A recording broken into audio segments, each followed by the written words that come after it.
Hello, my name is Ed Templeton, and I ride for Tunther trucks. I ride the 149ers because for the longest time I rode 147s, and then I got 149s in a package, and they felt so much even better because they're really wide, and I don't know, it just felt kind of like better and lower. Thunders have always been the best turning trucks. I've been riding them since I was a little kid, so you know, at this point I get on Indies. Everyone says Indies are the best, and I get on them and it doesn't turn the same.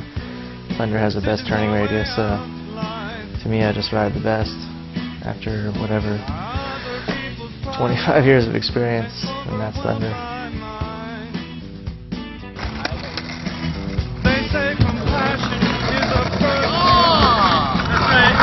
Careful, it's not for this round.